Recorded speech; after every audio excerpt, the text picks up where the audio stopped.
हाँ तो भाई सभी का अभिनंदन स्वागत। तो कैसे हैं आप लोग? आशा करता हूँ आपकी पढ़ाई जो है वो बढ़िया चल रही होगी। और जैसा कि आप लोग को विदित है कि हम पढ़ रहे हैं कृषि कृषि का टॉपिक हमारा चल रहा है एग्रीकल्चर, और टू बी कंटिन्यू इसमें हम आगे बढ़ेंगे। ज़्यादा भूमिका नहीं बनाएंगे क्योंकि ये कोई यूट्यूब की क्लास नहीं है। आगे बढ़ते हैं। और नेक्स्ट, आज क्या पढ़ाओगे सर? आज विद्यार्थियों जो है हम कृषि में टू बी कंटिन्यू हमारा टॉपिक है कृषि के प्रकार पढ़ेंगे, एग्रीकल्चर के टाइप्स, यानी एग्रीकल्चर यानी कृषि जो है वो कितने प्रकार की हो सकती है। ठीक बात। हमारा जो है वो अगला टॉपिक यही रहेगा, कृषि के टाइप यानी कृषि के प्रकार। क्या बात करेंगे? कृषि के प्रकार पढ़ेंगे और बहुत ही अच्छे अंदाज में पढ़ेंगे कृषि के प्रकार। ठीक बात। अब बात करते हैं कि कृषि के प्रकार में किस प्रकार की मतलब प्रकार मानेंगे हम। तो आप लोगों ने कभी नाम सुना होगा जैसे समोच्च कृषि, रोपण कृषि, मिश्रित कृषि, है ना, जीविका निर्वाह कृषि, स्थानांतरित कृषि, शुष्क कृषि, बरानी कृषि। इस प्रकार के कई प्रकार इसमें माने जाते हैं। और साइंटिफिक टाइप भी पढ़ेंगे हम, यानी साइंटिफिक टाइप का मतलब ये हो गया वैज्ञानिक पद्धतियां आजकल कृषि की चल रही हैं, जैसे शहरी कल्चर है, विटी कल्चर है, एपी कल्चर है, यानी सब कुछ पढ़ेंगे हम। तो सबसे पहले अभी बात करते हैं हम क्या, नंबर एक जीविका निर्वाह कृषि। जीविका निर्वाह कृषि, क्लियर? ठीक बात।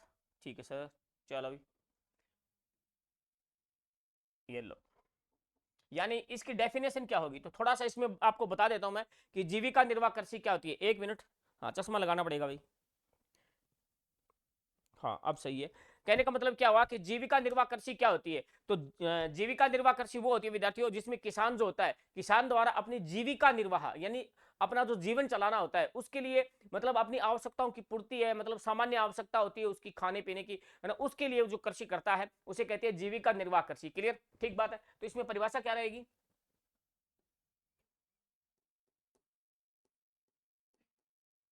किसान द्वारा अपनी, एक मिनट भाई, क्या लिख दिया मैंने,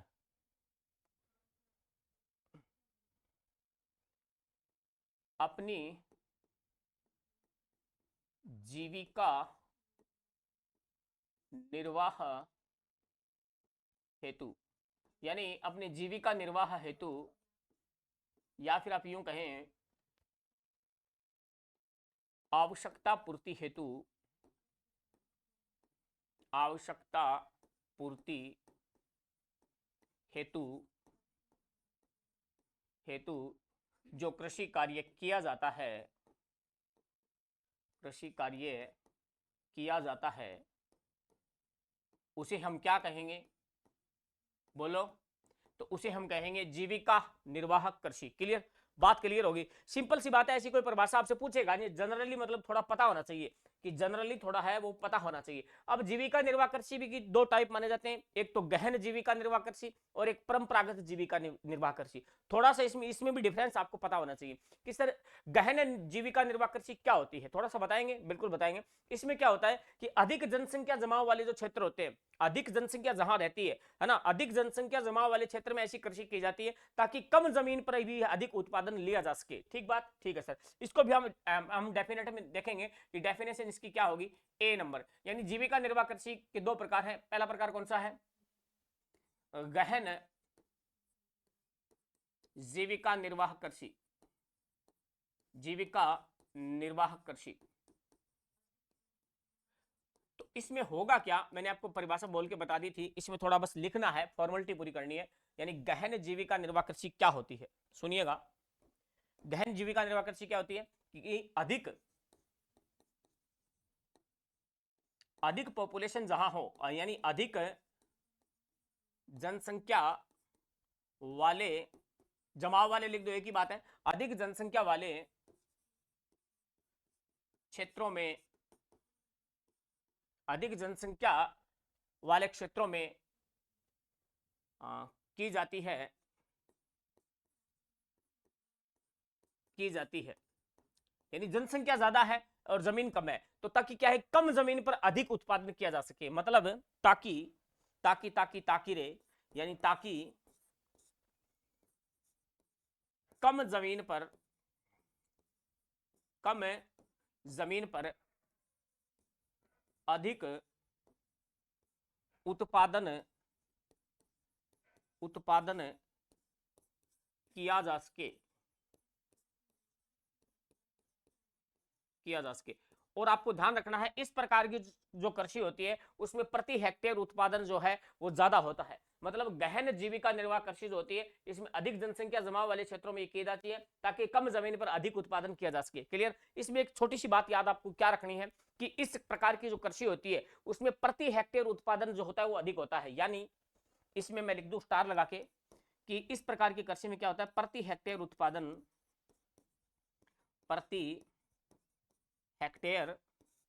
उत्पादन जो होता है वो क्या होता है, अधिक होता है। प्रति हेक्टेयर उत्पादन अधिक होता है। क्लियर। सिंपल सी बात है, थोड़ा ध्यान रख लेना बस, है ना, ज्यादा इसमें दिमाग मत लगाना। अब प्रश्न कहां से आएंगे, प्रश्न आगे जो है वो स्थानांतरित कृषि है वहां से प्रश्न ज्यादा पूछता है वो। अब बी टाइप इसका क्या होगा, परंपरागत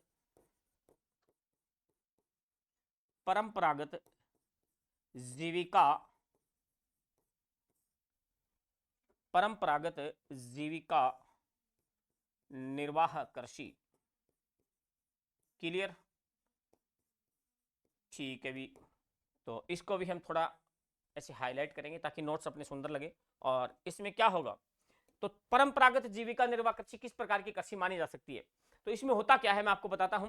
इसमें अधिक क्षेत्र, यहां पर क्या था, इसकी विपरीत होगी। इसमें क्या है, अधिक जनसंख्या वाले क्षेत्र में मतलब क्या है, कम जमीन पर। तो यहां क्या है, अधिक जमीन है, यहां अधिक क्षेत्र मिलेगा आपको और जनसंख्या विरल मिलेगी। तो ये परंपरागत जीविका निर्वाह कृषि वाले क्षेत्रों में इसकी विशेषता है। क्या सर, कि कम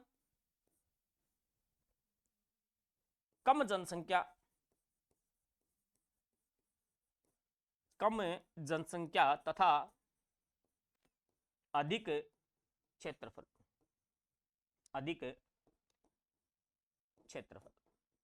ठीक है, कोई कौन पूछा, ठीक है। लेकिन थोड़ा ध्यान रखना कि कृषि को एक प्रकार है, वो कौन सा प्रकार है, कथन पूछ ले कि निम्न में से कृषि का कौन सा एक प्रकार नहीं है। तो जीविका निर्वाह कृषि भी भाई साहब ध्यान रखना है कि अपने को जीविका निर्वाह जो है वो एक कृषि का प्रकार होता है। ठीक बात। अब चलेंगे अगली स्लाइड पे,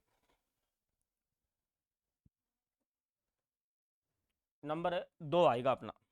थोड़ा इसको बारीक करते हैं मार्कर को। ठीक है, अब नंबर 2 टाइप कौन सा है, स्थानांतरित कृषि। यहां से प्रश्न आने शुरू होते हैं। स्थानांतरित कृषि, इसको थोड़ा ध्यान से समझना भाई। स्थानांतरित कृषि, हालांकि आप लोग जानते होंगे स्थानांतरित कृषि। ठीक है, चलो भी स्थानांतरित कृषि। अब ध्यान देना, क्या आपकी जो ये स्थानांतरित कृषि है इसमें होता क्या, डेफिनेशन क्या है इसकी, मतलब स्थानांतरण का मतलब समझ गए ना, एक जगह से दूसरी जगह पर ये कृषि होती है। मतलब क्या होता है, ये आदिवासी बाहुल्य क्षेत्र में ऐसे प्रकार की कृषि की जाती है। यानी पहले क्या होता है, जंगल वगैरह को काट लिया जाता है, फिर वहां पर जलाकर जो राख होती है, राख को मिट्टी में से मिला लिया जाता है तथा कृषि कार्य फिर वहां पर किया जाता है। ऐसी जो प्रक्रिया है वो 2-3 वर्ष तक वहां पर खेती की जाती है, फिर उस जमीन को छोड़ दिया जाता है और क्या है, सेम यही प्रक्रिया आगे अपनाई जाती है। यानी खेत बदल लिए जाते हैं दोस्तों, क्या है, कहीं दिल बदले जाते हैं और यहां पर खेत बदले जाते हैं। तो स्थानांतरित कृषि जो है वो ध्यान रखना, इसकी डेफिनेशन में लिखना चाहूंगा। देखिएगा क्या होगी स्थानांतरित कृषि में। सबसे पहले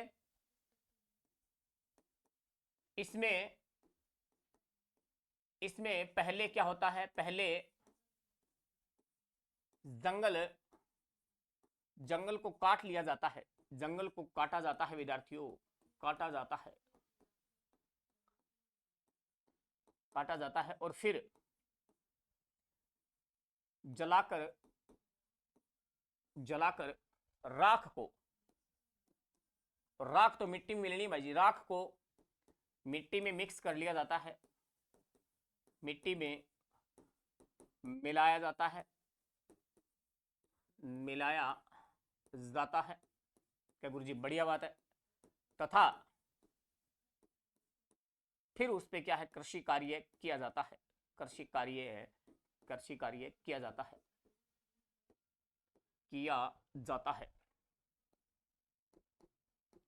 है। ठीक है, ओके सर, समझ गए इतनी बात। फिर क्या होता है कि 2-3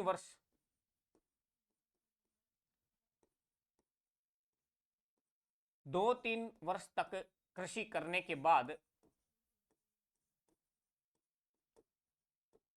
बाद वो जमीन बदल दी जाती है, मतलब खेत बदल लिया जाता है, खेत बदल लिया जाता है, ओके, बदल लिया जाता है। पल्ले पड़ी बात, ठीक है।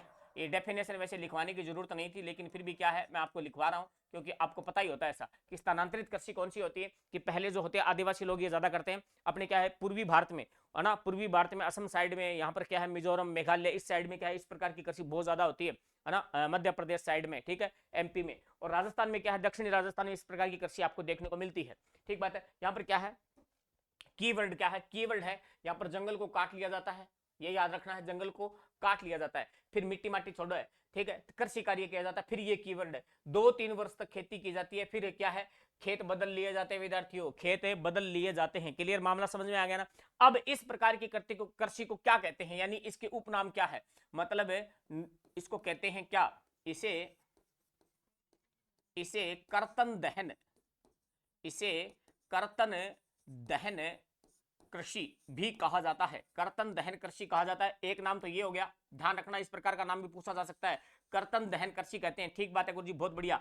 और इसको और क्या कहते हैं, तो इसको कहते हैं विद्यार्थियों क्या, जूमिंग, क्या कहते हैं, जूमिंग, मतलब ये झूम झूम के कृषि करते हैं, क्या है झूम झूम के कृषि करते हैं, कभी इस जगह कभी उस जगह, मतलब ऐसे झूम झूम के, तो झूमिंग कहते हैं। और इसे एक नाम और भी मिलता है, इसको कहते हैं इंग्लिश में shifting cultivation, shifting cultivation, cultivation,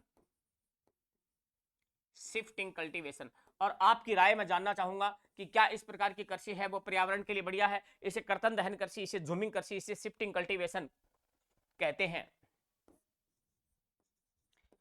हैं, क्या ये इस प्रकार की कृषि वो पर्यावरण के लिए अच्छी है, तो आपका जवाब होगा सर बिल्कुल नहीं, बिल्कुल पर्यावरण के लिए अच्छी नहीं है, तो सर क्या होगा, इसे कहते हैं पर्यावरण का दुश्मन, क्या कहते हैं, हाँ मैं तेरी दुश्मन, हाँ ठीक है, क्या कहते हैं इसे पर्यावरण का दुश्मन कहा जाता है विद्यार्थियों, पर्यावरण का दुश्मन।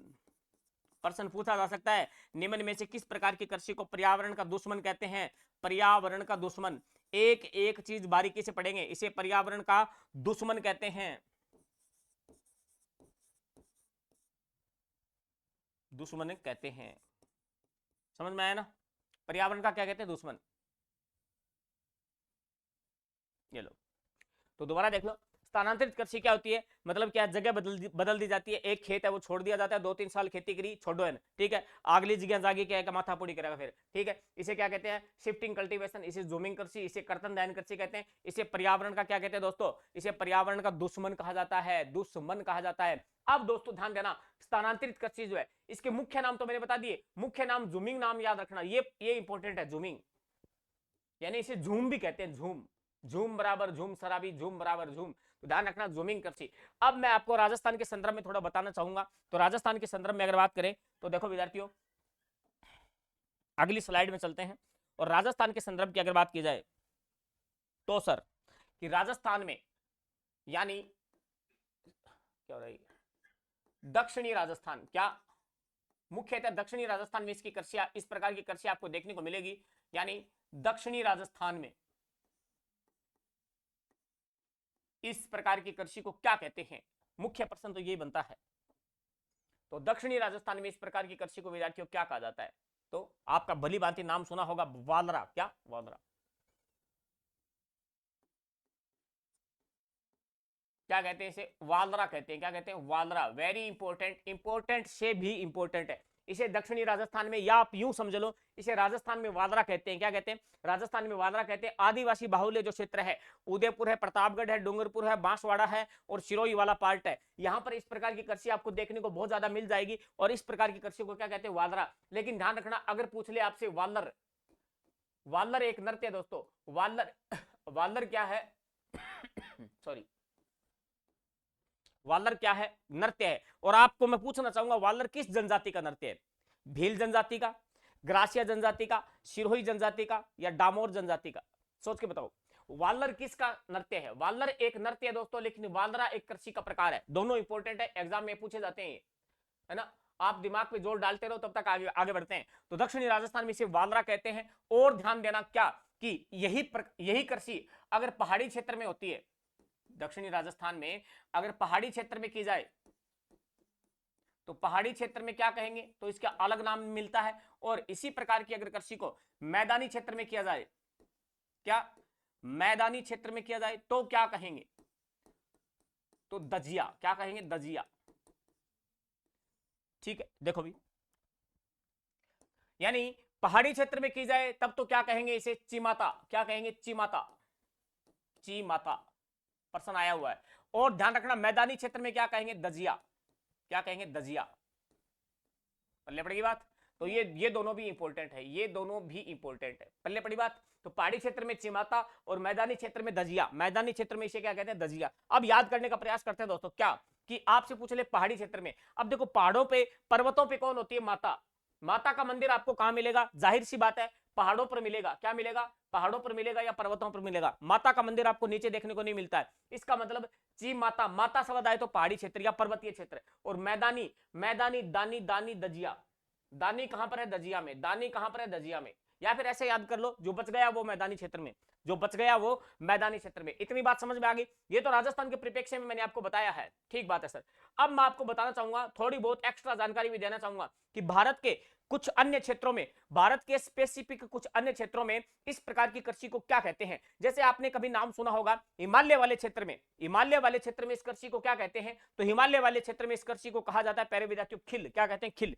1 मिनट रुकना, 1 मिनट रुको आप, मैं आपको मैप से बताने का प्रयास करता हूं ताकि आपके दिमाग में चीजें हैं वो सेट हो जाए।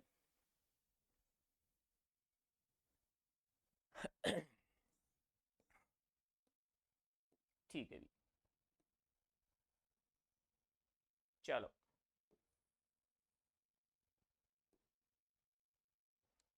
भारत का भी हम यहां आपको बताने का प्रयास करेंगे। चलिए, समझ में आया ना, गुरु जी बहुत बढ़िया। ये क्रॉप हो सकता है क्या, नहीं होगा, यहां से हो जाएगा ये। ठीक है, ओके। ये क्या हो गया, बड़ा हो गया, इतना बड़ा थोड़ी करना था।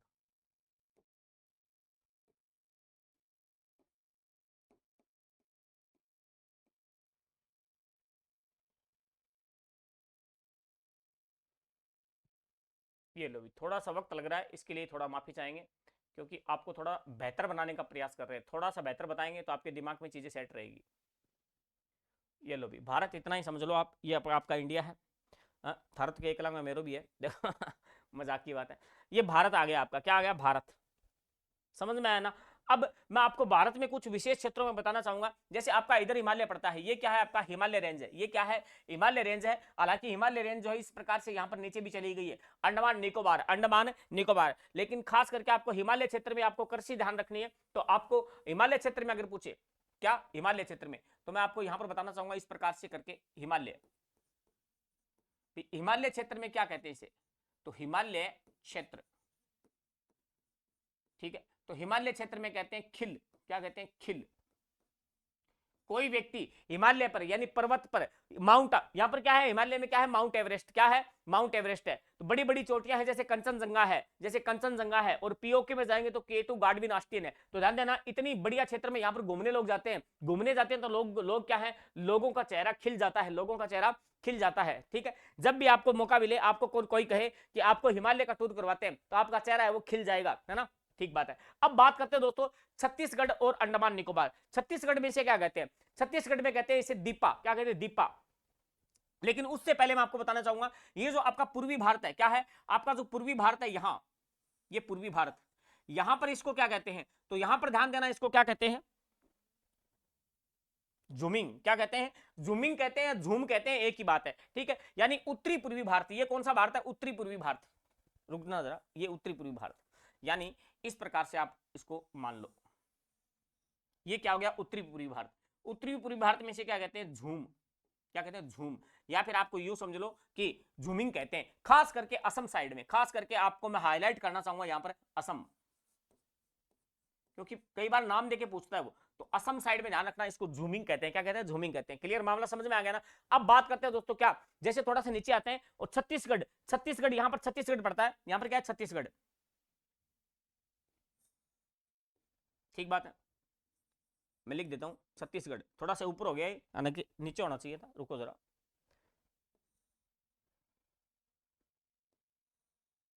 ठीक है, हाँ छत्तीसगढ़।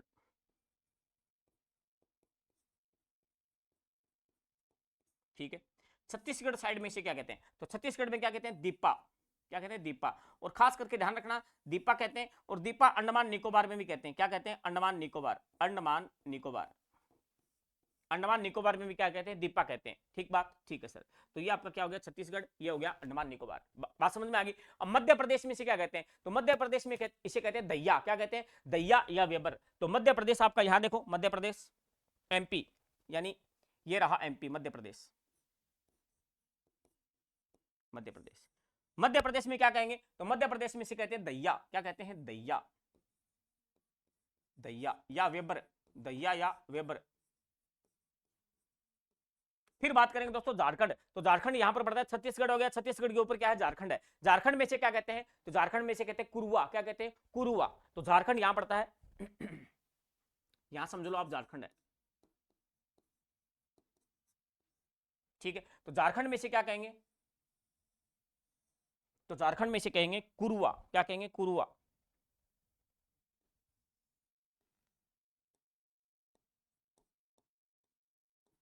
ठीक है, अब बात करेंगे दोस्तों आंध्र प्रदेश की, क्या करेंगे, आंध्र प्रदेश। तो तमिलनाडु, तमिलनाडु के ऊपर आंध्र प्रदेश, यानी आंध्र प्रदेश, एपी। मैं एपी से इंडिकेट करूंगा, ये आंध्र प्रदेश आपका। तो आंध्र प्रदेश में क्या कहेंगे, आंध्र प्रदेश में क्या कहेंगे, पोंडा, क्या कहेंगे, पोंडू या पोंडा कहते हैं, पोंडू या पोंडा। बात समझ में आ गई, यानी पोंडू या पोंडा, पोंडू याद रख लेते, पोंडू। आंध्र प्रदेश में पोंडू कहते हैं। बात समझ में आ गई। उसके बाद में ये जो पश्चिमी घाट है, क्या है, ये आपका पश्चिमी घाट है। यहां पर पश्चिमी घाट ऐसे निरंतर है, बिल्कुल निरंतर है पश्चिमी घाट। ये आपका पश्चिमी घाट है विद्यार्थियों, क्या है, पश्चिमी घाट, पश्चिमी घाट। तो पश्चिमी घाट साइड में इस प्रकार की जो कृषि होती है उसे क्या कहते हैं, कुमारी, क्या कहते हैं, कुमारी, कुमारी। खास करके केरल पूछा जाता है कि केरल में इस प्रकार की कृषि को क्या कहते हैं, कुमारी कहते हैं, कुमारी, क्या कहते हैं, कुमारी। ये लो कुमारी। ठीक है, अब बात करेंगे दोस्तों क्या, मणिपुर। क्या बात करेंगे, इधर आपका मणिपुर है। मैंने कहा था ना असम में, खास करके असम में झूम कहते हैं, और मणिपुर में इसे क्या कहते हैं, पामलू। मणिपुर में क्या कहते हैं, पामलू। कर ले बात है। तो कहां लिखूं मैं, अब जगह ही नहीं है यहां पर, चलो यहां लिख ही देता हूं मैं, ध्यान रखना। यहां लिखता हूं मणिपुर। ठीक, ये लिखा मणिपुर, और मणिपुर में इसे क्या कहेंगे, पामलू। मणिपुर में क्या कहेंगे, पामलू। क्या गुरुजी याद होगा हाँ, थोड़ा देख लियो। हाँ, मणिपुर में क्या कहते हैं, पामलू। उड़ीसा में कहते हैं, उड़ीसा में कहते हैं दोस्तों विग्गा या कमान, विग्गा या कमान। तो अपने भारत के इतने ही है, थोड़ा ध्यान रखना। उड़ीसा में क्या कहते हैं, विग्गा या कमान कहते हैं। एक बार फिर रिपीट कर लो। हिमालय क्षेत्र में क्या कहेंगे, खिल, याद हो गया। असम में जूमिंग, हर बच्चे को याद है। छत्तीसगढ़ में दीपा, छत्तीसगढ़ में दीपा गई, छत्तीसगढ़ में कौन गई, दीपा गई। और दीपा फिर अंडमान निकोबार में भी गई, दीपा कहां गई, अंडमान निकोबार में भी गई। ठीक बात है। आंध्र प्रदेश में पोंडू, आंध्र प्रदेश में पोंडू कहते हैं। और ध्यान रखना, मध्य प्रदेश, एमपी में दैया, एमपी में दैया, दैया एक जात भी होती है। एमपी में कौन है, दैया है। और झारखंड में कौन है, कुरवा है। झारखंड में कौन है, कुरवा है। छत्तीसगढ़ में मैंने आपको बता दिया है पश्चिमी घाट, यानी खास करके ध्यान रखना केरल साइड, कौन सी है, केरल साइड। तो क्या कहते हैं, केरल में पूछा गया था एक बार कि केरल में इस प्रकार की कृषि को क्या कहते हैं, कुमारी। कैसे केरल, कैसे कुमारी, हाँ कैसे केरल, कैसे कुमारी। बात समझ में आ गई। और उड़ीसा का मैंने आपको बता दिया था, बोल के बताया था, उड़ीसा में कहते हैं विग्गा या कमान, विग्गा या कमान। लिख ही देता हूं। हाँ, तो तमिलनाडु, आंध्र प्रदेश, उड़ीसा, यहां पर उड़ीसा है दोस्तों।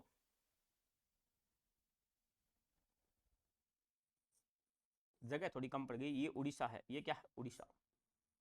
ठीक है, उड़ीसा में क्या कहेंगे, विग्गा या कमान, उड़ीसा में। ठीक है, यहां लिखता हूं बाहर,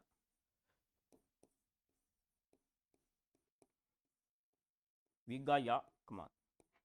ठीक है, याद रहे तो बढ़िया बात है, थोड़ा देख लेना। अब मैं थोड़ी आपको बाहर की बात भी बताना चाहूंगा। सर बाहर कौन, विदेश की बात बताते हैं आपको। विदेश की बात करेंगे दोस्तों, तो विदेश में अगर बात करें, मलेशिया, आपने कभी नाम सुना होगा। मलेशिया में कहते हैं लद्दाख, मैक्सिको में कहते हैं मिल्पा, वियतनाम में रे कहते हैं, वेनेजुएला में कानुको कहते हैं, ब्राजील में रोका, ब्राजील में रोका, श्रीलंका में चेन्ना, श्रीलंका में चेन्ना। इस प्रकार से आपको याद होना चाहिए। तो मैं एक बार लिखता हूं, देखो क्या, मलेशिया, पहले मैं देश लिखूंगा, उसके बाद में इसके प्रकार लिखूंगा। मलेशिया, मलेशिया के बाद मैक्सिको, मैक्सिको, हाँ चांदी बहुत ज्यादा होती है मैक्सिको में, हाँ मैक्सिको, उसके बाद में वियतनाम, वियतनाम, फिर वैसे ही वेनेजुएला, दक्षिणी अमेरिका महाद्वीप का देश है वेनेजुएला, वेनेजुएला, और दक्षिणी अमेरिका में एक है ब्राजील, क्या है ब्राजील, ब्राजील, और फिर है श्रीलंका, क्या है श्रीलंका। तो इतने का एक बार देखेंगे हम यहां पर इसको क्या कहते हैं, क्या स्थानांतरित कृषि को क्या कहते हैं। तो सबसे पहले बात करेंगे मलेशिया, मलेशिया में लद्दांग, मलेशिया में लद्दांग, ठीक है। मैक्सिको में मिल्पा, मिलाप कहां करना है मैक्सिको में, मिलाप कहां करना है मैक्सिको में। वियतनाम में रे, रे, हाँ। वेनेजुएला में कहते हैं कानुको, ब्राजील में रोका, कहां जाके रोका ब्राजील में, ठीक है। श्रीलंका में चेन्ना, चेन्ना स्वामी अय्यर, चेन्ना स्वामी अय्यर, इस प्रकार के नाम आपको श्रीलंका में मिलेंगे, हाँ साउथ में अपने दक्षिण भारत में मिलते हैं, तो ध्यान रखना। उसके बाद में मैं देश लिखूंगा क्या, इंडोनेशिया, क्या लिखेंगे इंडोनेशिया, इंडोनेशिया, इंडोनेशिया के बाद में लिखेंगे म्यांमार, म्यांमार, म्यांमार जिसका प्राचीन नाम था बर्मा। उसके बाद में एक देश है फिलीपींस, जहां पर क्या है आपका एडीबी का मुख्यालय, फिलीपींस की राजधानी मनीला में क्या है, एशियाई विकास बैंक, एशियाई डेवलपमेंट बैंक का क्या है मुख्यालय फिलीपींस में है, ठीक बात, ठीक है गुरुजी, एक्स्ट्रा जानकारी। बात करेंगे दोस्तों इंडोनेशिया, इंडोनेशिया में क्या कहते हैं इसे, दुमाह, क्या कहते हैं दुमाह, और म्यांमार में इसे क्या कहते हैं, टोंग्या, टोंग्या या टांग्या, टोंग्या या टांग्या एक ही बात है, कई कई जगहों में टोंग्या मिलता है, कई जगह क्या मिलता है आपको टांग्या मिलता है, ठीक बात है। और फिलीपींस की राजधानी मनीला जहां पर एडीबी का मुख्यालय है, वहां पर क्या कहते हैं इसे, केनिंग, क्या कहते हैं केनिंग अल। इतनी बात थोड़ी सी एक्स्ट्रा जानकारी अगर याद रखो तो बहुत बढ़िया बात है, क्योंकि कई बार ऊपर मिलते जुलते प्रश्न पूछ ले वो, ठीक बात है। तो ध्यान रखना मलेशिया, मलेशिया में क्या कहते हैं लद्दांग, मलेशिया में लद्दांग, मलेशिया में लद्दांग। मैं से मैक्सिको, मैक्सिको में मिलाप करना, मैक्सिको में मिलाप करना, मिलाप कहां करना है मैक्सिको में, ठीक है। वियतनाम में रे, अब ध्यान रखना याद कैसे करोगे, नाम, ये क्या है नाम है, क्या है नाम, तो याद रखना एक मूवी आई थी तेरे नाम, क्या आई थी तेरे नाम, तो तेरे नाम, कौन सी मूवी याद रखनी है आपको, तेरे नाम, तो नाम से होगा वियतनाम, और तेरे नाम से रे, रे ये निकाल लेना, तो तेरे नाम हो जाएगा। वेनेजुएला में कानुको, वेनेजुएला में कानुको, वेनेजुएला में कानुको, वेनेजुएला में एक शब्द आपको दिख रहा होगा जू, क्या है जू, जू दिखाएगा ना, जू आ रही जू, जू कटे क्या गुरुजी, जू तो बाढ़ में हुए, अच्छा याद रखिए नहीं, जू कटे कान में, जू कट रेंगे कान में रेंगे, ठीक है। ब्राजील में जाके रोका, अरे देखो मिलाप कहां किया मैक्सिको में, मिलाप कहां किया मैक्सिको में, और फिर वो कहां चली गई ब्राजील में, और ब्राजील में जाके रोक लिया, ब्राजील में जाके रोक लिया। श्रीलंका में चेन्ना स्वामी अय्यर, और ध्यान रखना इंडोनेशिया में क्या है दुमाह, इंडोनेशिया में दुमाह, म्यांमार में टांग्या, म्यांमार में टांग दिया, म्यांमार में टांग दिया, फिलीपींस में केनिंग, फिलीपींस में केनिंग, इनिंग कहां खेलनी है फिलीपींस में, बात समझ में आ गई। और ये आपको मैंने बता दिया दक्षिणी राजस्थान में। अब बढ़ेंगे आगे दोस्तों नेक्स्ट, चलो अभी बहुत ज्यादा जानकारी आपको दे दी है मैंने, तो याद हुआ ना मामला, ठीक है। अब बात करते हैं दोस्तों दूसरी 2 नंबर की कृषि। अभी तक हमने क्या पढ़ा है, अभी तक हमने स्थानांतरित कृषि पढ़ी है, अब हमारी कौन सी कृषि आ रही है 3 नंबर, जैविक कृषि, ये भी बड़ी इंपॉर्टेंट है। जैविक कृषि कौन सी कृषि है, जैविक कृषि, क्लास चल तो रही है ना, देखते रहो, कौन सी कृषि है जैविक कृषि। जैविक कृषि का मतलब क्या हुआ दोस्तों, सुनो, यानी जैविक खाद का उपयोग करना है। जैविक खाद कौन सी, केंचुए की खाद, कौन सी है, जैसे केंचुआ, हाँ वर्मी कंपोस्ट बोलते हैं उसे, क्या बोलते हैं वर्मी कंपोस्ट। तो क्या क्या मतलब है इसका, कि जैविक खाद, रासायनिक उर्वरकों का उपयोग कम करो, क्योंकि उससे क्या है मिट्टी की गुणवत्ता है वो धीरे धीरे कम होती है। तो आप क्या काम करो, गोबर वगैरह की खाद है, केंचुए की खाद है, इस प्रकार। तो जैविक कृषि में क्या है, आपको केंचुआ याद रखना, क्या याद रखना केंचुआ, बात समझ में आ गई। यानी जैविक खाद का मतलब क्या हुआ, आप ऐसे याद रख लो केंचुआ।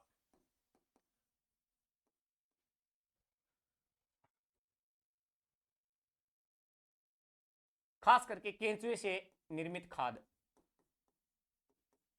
वर्मी कंपोस्ट बोलते हैं इसे, निर्मित खाद,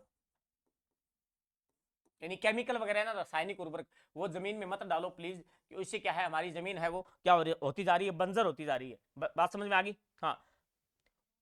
ठीक है, उससे जो अनाज होता है ना, जैसे हम कणक वगैरह खाते हैं, उसमें भी क्या होता है, जहर आता है आजकल, तो ध्यान रखना। इसीलिए हमारी उम्र क्या है, हमारी जो उम्र है वो धीरे धीरे कम हो रही है, बात समझ में आना। और हमारे राजस्थान की क्या है, अपनी जीवन प्रत्याशा है लगभग 69 साल है, लगभग क्या है 69 साल है, ठीक है। धीरे धीरे अपने क्या है, हाँ, लुगाइयों की उम्र ज्यादा है आदमी से, आदमी की उम्र कम है, लुगाइयों की ज्यादा है, ध्यान रखना। हाँ, लुगाई ज्यादा जीव है, ठीक है। तो हाँ ठीक है, जैविक कृषि क्या है, जैविक कृषि।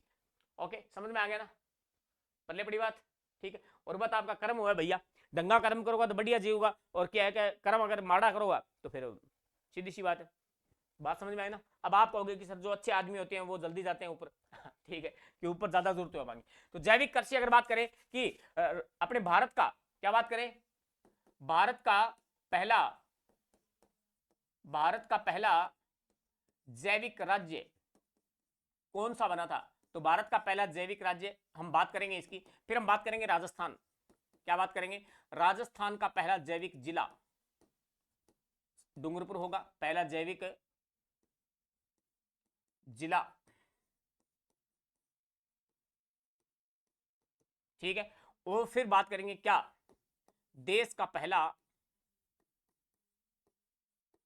देश का पहला जैविक कृषि अनुसंधान, जैविक कृषि अनुसंधान, ये इंपॉर्टेंट है भाई, जैविक कृषि अनुसंधान केंद्र, ये कौन सा है, ये अभी बात करेंगे, बात समझ में आ गई ना। सर इतनी बात बताओ एक बार, ठीक हो। भारत का पहला जैविक राज्य कौन सा है, सिक्किम, कौन सा है, सिक्किम, के लो, ठीक बात, ठीक है गुरु जी। राज्य का पहला जैविक जिला कौन सा है, डूंगरपुर, ठीक बात, बात समझ में आ रहा है गुरु जी, ठीक है। अब बात करेंगे देश का पहला जैविक कृषि अनुसंधान केंद्र झालावाड़, क्या है, झालावाड़। इसका मतलब राजस्थान के दो जिले आपको जैविक कृषि से संबंधित इंपॉर्टेंट है, यानी एग्जाम में पूछे जाने की संभावना बहुत ज्यादा है, बात समझ में आ गई। और राज्य का पहला जैविक गांव है दादिया, कौन सा है, दादिया, जयपुर में पड़ता है, लिख देता हूं मैं, यानी राज्य का पहला जैविक गांव कौन सा है, दादिया,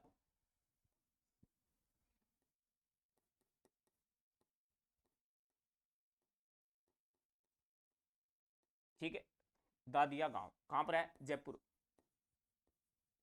कहां पर है, जयपुर, ठीक बात। एक बार इतने याद करो, जैविक कृषि हमने समझ ली है, ठीक है, वर्मी कंपोस्ट। अब पहला जैविक राज्य कौन सा है, सिक्किम है। राजस्थान का पहला जैविक जिला कौन सा है, डूंगरपुर है। और देश का पहला जैविक कृषि अनुसंधान केंद्र, ये इंपोर्टेंट लगा लेना, कहां पर है, झालावाड़ में है। और राज्य का पहला जैविक गांव कौन सा है, दादिया गांव, कौन सा है, दादिया गांव। साथ में ना आवाज देखते रहो, आवाज भी देखते रहो, क्या है, समझ में आ गया ना, इतनी बात हमने बात कर ली है। अब बात करेंगे दोस्तों क्या, कि राजस्थान में प्रथम जैविक जैविक कृषि नीति आई थी, कि राजस्थान की पहली जैविक कृषि नीति कब आई, 2017 में आई थी, लगभग जून के आसपास, लगभग जून के आसपास, ठीक बात है, ओके सर।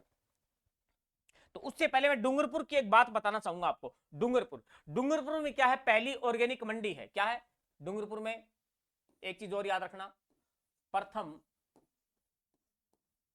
प्रथम ऑर्गेनिक मंडी, अगर कोई पूछे तो डूंगरपुर में है, प्रथम ऑर्गेनिक मंडी कहां पर है, डूंगरपुर में, ठीक बात। अब बात करते हैं नेक्स्ट, क्या, राज्य की,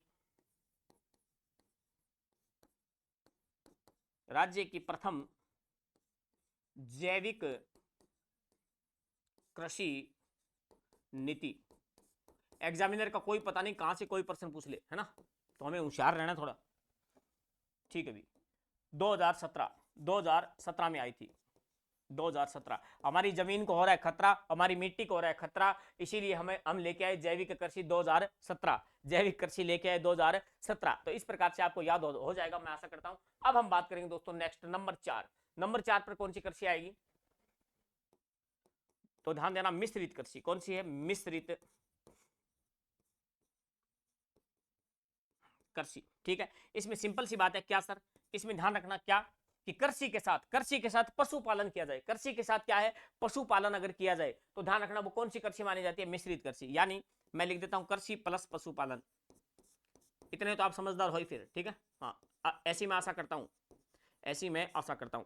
नेक्स्ट नंबर 5, नंबर 5 आती है दोस्तों समोच्च कृषि, समोच्च कृषि, समोच्च कृषि क्या होती है? ये सीढ़ीदार कृषि कह सकते हैं इसे, क्या कह सकते हैं? सीढ़ीदार। ये इसकी परिभाषा क्या होगी? तो इसकी परिभाषा होगी क्या?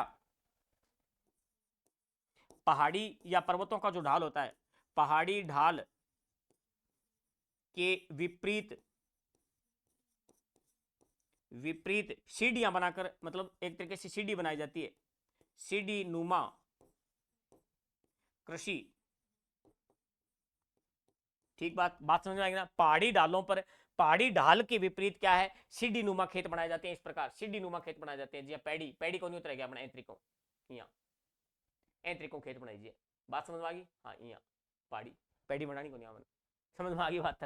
हाँ, पहाड़ी ढाल के विपरीत क्या है? इस प्रकार की कृषि की जाती है। और इस प्रकार की कृषि में कौन से मतलब फसल क्या हो सकती है? तो जैसे आप ध्यान रखना, इसमें हो सकता है जैसे मक्का, चाय हो सकता है, असम चले जाओ आप, दार्जिलिंग चले जाओ, ठीक है, वहां पर क्या है? इसी प्रकार की आपको कृषि देखने को मिलेगी। नंबर 6 बात करेंगे दोस्तों। नंबर 6 का मतलब क्या हुआ? सिंचित कृषि। क्या हो गया? सिंचित कृषि। नाम से स्पष्ट है, सिंचित कृषि का मतलब क्या हो गया? जहां पर क्या है? सिंचाई हो। क्या है? सिंचाई हो, वो क्या होती है? सिंचित कृषि होती है। इसमें ज्यादा कुछ डेफिनेशन बताने की जरूरत नहीं है। ठीक बात है। फिर बात करेंगे नंबर 7, आगे बढ़े। नंबर 7 शुष्क कृषि। शुष्क कृषि एक तरीके से आप इसे बरानी कृषि भी बोल सकते हैं। शुष्क कृषि का मतलब क्या हुआ? कि जहां पर एरिड क्लाइमेट है, जहां पर एरिड क्लाइमेट है और जहां पर वर्षा नहीं होती, जहां पर क्या है? वर्षा नहीं होती, इस प्रकार की कृषि कौन सी होती है? शुष्क कृषि होती है। ठीक बात। या फिर अपन यूं भी कह सकते हैं कि मान लो बारानी कृषि। हालांकि बारानी कृषि थोड़ी सी अलग होती है इससे, लेकिन फिर भी हम कह सकते हैं इसे बारानी कृषि। आपने मतलब एरिया के अंदर आपने सुना होगा कभी कि एक आपने बिरानी खेत है, एक आपने की है पानियार खेत है। पानियार खेत को मतलब हो गया बड़ा सिंचित कृषि है। बड़ा कौन सी है? सिंचित कृषि है भाई साहब। कौन सी? सिंचित कृषि। एक आपने हुआ बिरानी कृषि, एक आपने बिरानी खेत है। कितना बिरानी खेत है? तो बटे के बिरानी खेत में के बीज होगा वो लगभग के हुआ क्या? अपने मौसम पर डिपेंड हुआ है, यानी बारिश पर डिपेंड है खेती। कौन सी? बिरानी कृषि। बात समझ में आ गई थारे? यानी ये कम वर्षा वाले क्षेत्र में ऐसी कृषि की जाती है। जैसे बरानी कृषि में क्या बोया जाता है? जैसे बाजरा बो सकते हैं, मूंग बो सकते हैं, मोठ बो सकते हैं। इस प्रकार की कृषि बरानी कृषि होती है। यानी कहने का मतलब ये हो गया, मैं लिख सकता हूं क्या? वर्षा पर आधारित, वर्षा पर आधारित आधारित। ठीक है, नंबर 7 है क्या? फिर लिखो 8। 8 नंबर कृषि कौन सी है? तर कृषि। कौन सी प्रकार है? तर कृषि। अब तर कृषि का मतलब क्या हुआ? कि जहां पर क्या है? बहुत ज्यादा वर्षा होती हो, यानी अधिक वर्षा।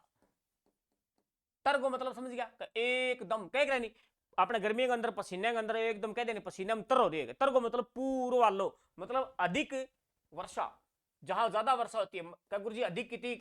लगभग 100 सेंटीमीटर से अधिक।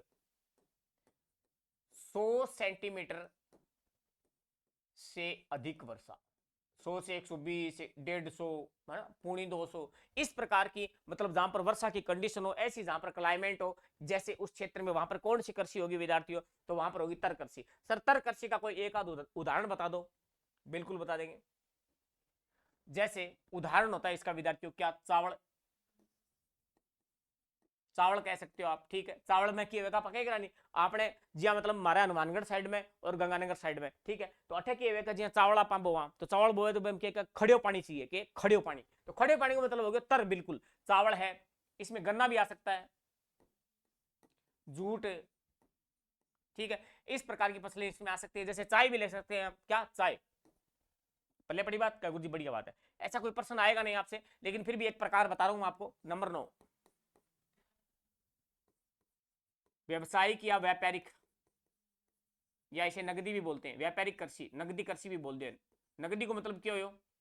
व्यापारिक को मतलब क्यों हो? कि ए प्रकार की कृषि जिसका मुख्य उद्देश्य वही है कि मतलब आप बीज दी, ठीक है, बीज दी बैंक बाद में जबकि फसल पक है, फिर मैंने आप काटना या जो भी है, या फिर आप फिर के काम करा घरे भी लिया हुआ, लेकिन मैंने ज्यादा दिन घरे कौन रखा। फिर बैंक उद्देश्य सिर्फ वही हुआ कि आप बेचांगा, एकमात्र उद्देश्य बेचना। बात समझ में आ गया? जैसे कि कपास, क्या गुरु जी कपास में घरे रखा, तो कपास खाओगे थे है? कपास आप यहाँ चक चक यहाँ खा लेंगे। कहना मतलब कि कपास आप रखांगा, भाव डिकांगा कि बढ़िया भाव आ जाए, बेच दिया बेच दिया। एकमात्र उद्देश्य क्या? बेचनो है। जैसे जूट है, जैसे तंबाकू है। अब तंबाकू को फाका थोड़ी मार लेंगे, तंबाकू जी अपने जालोर साइड में और है, बाढ़ में जालोर बटे तंबाकू है, ठीक है। तो बे क्या काम करेगा, तंबाकू बेचेगा, ओनली उद्देश्य बेचना है, ठीक है। हाँ बा अलग बात है कि गरीब बूढ़ी है तो बान की एक बार तंबाकू थोड़ी सी गरीब रख ले, ठीक बात है। तो गन्ना है, जूट है, तंबाकू है, कपास है, यानी ये व्यापारी की नगदी नगदी होती है, क्या होती है नगदी। हाथों हाथ बेचो, मंडी में जाओ और पैसा ले, ठीक। वही उद्देश्य है, यानी एकमात्र उद्देश्य बेचना, एकमात्र उद्देश्य बेचना। कना गुरुजी मैं तो थोड़ी बहुत कपास कपास घरे रख लिया, मैं रिजाई भरा लिया है, सिराना भरा लिया, अरे बा बात अलग है, ठीक है। एकमात्र उद्देश्य बेचना, ठीक है। एम कौन सी फसल आज का है, तो मैं थाने बता दियो, एम आज का कपास, एम आज का तंबाकू, ठीक है। एम आज के तंबाकू आ गयो, जूट भी कह दो थे, गन्ना कैसको थे, गन्ना है, हाँ हिलोरी में तो लियाई गन्ना रे, ठीक है। गन्ना गन्ना जूट एक गाड़वारी है, हाँ गन्ने के ऊपर एक गाड़वारी है, हाँ यूपीआर की काट सके, ठीक है। यूपी गई, हाँ यूपी गई, कभी बिहार को गणवा।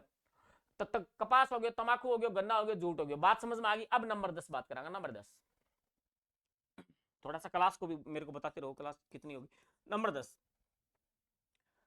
नंबर 10 है शुष्क कृषि आ गई, तर कृषि आ गई, व्यापारिक आ गई, हाँ जी। अब याद आया मेरे को, रोपण कृषि। कौन सी कृषि है, रोपण कृषि, बस नाम से स्पष्ट है। ऐसी कृषि जिसको रोप कर, मतलब क्या है, जिसकी क्या है बुआई की जाती है, जो क्या रोपांगा जी हाँ गुरुजी में समझा कौन, अरे जी हाँ मतलब चावल है, चावल रोपी जे, चावल की पौध, गन्नो है, चा है, कॉफी है, रबड़ है, घना उदाहरण है, ठीक है। एम मैं फसल ही लिखूं तो ध्यान कर लियो बस, रोपण को मतलब रोप के, हाँ जी हाँ, क्या समझा कौन, तो चा चावल है, गन्नो है, चा आ गई तो कॉफी लिख दियो, कॉफी के, कॉफी कॉफी सारों ज्यादा कर्नाटक में वह भी कॉफी है, रबड़ है के, रबड़ काजू ए छोटो थे, रबड़ काजू, रबड़ कई बार रबड़ पूछ ले तो चावल है ना, चाय है, गन्नो है, लेकिन लाइट है, और आवाज सही है क्या, ठीक है। चलो भाई, चाय चावल गन्ना कॉफी रबड़, ठीक है। रबड़ क्या गुरुजी, रबड़, हाँ रबड़ ठीक है, कहीं हाँ विश्वास ही को नहीं है। नंबर 11,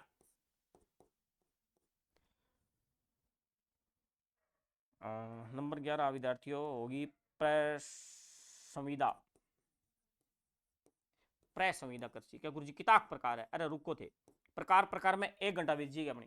देखो प्रसंविदा कृषि, प्रसंविदा कृषि कौन सी होती है, अब नहीं समझे आप। प्रसंविदा ऐसी कृषि होती है जो समझौते के आधार पर होती है, समझौतों किया गुरुजी, यानी प्रसंविदा कृषि अगर राजस्थान का विद्यार्थी हो तो ते समझ जाओगा, समझौते के आधार पर होगी जी, आप कौन कहेंगे, आद ने दे दी, आद ने दे दी, समझ गया बात, हाँ बा प्रसंविदा कृषि हुआ, मतलब क्या हुआ, समझौते के आधार पर।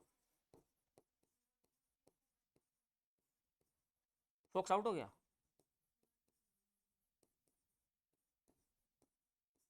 खड़े रिमोट लो, चेक करो, ऑटो करके फिर मैनुअल कर देखना। तो प्रसंविदा, प्रसंविदा का मतलब क्या हुआ, समझौते के आधार पर, किसके आधार पर, समझौते के आधार पर। तो क्या पढ़ा हमने, शुष्क कृषि, इसका मतलब क्या होता है, मतलब भाई साहब ये वर्षा पर आधारित होती है। तर कृषि का मतलब क्या हो गया, बहुत ज्यादा, बहुत ही ज्यादा क्या वर्षा हो गया। व्यापारिक कृषि को मतलब समझ गया, नगदी हुआ, रोपण को मतलब रोप के, प्रसंविदा को मतलब क्या हुआ, आदन के, आदन लिख ही दू मैं,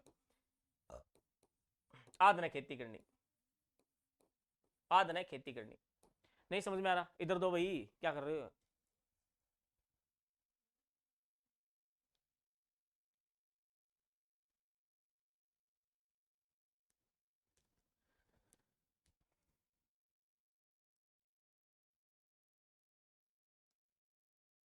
कितनी देर होगी इसको,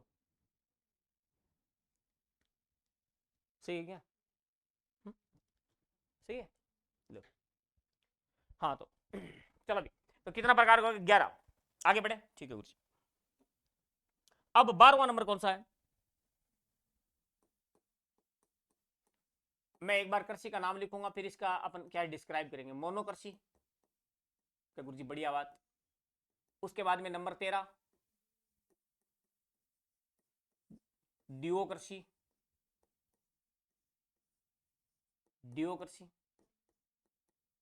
ठीक बात, ठीक है गुरुजी। नंबर 14 ओलिगो कृषि,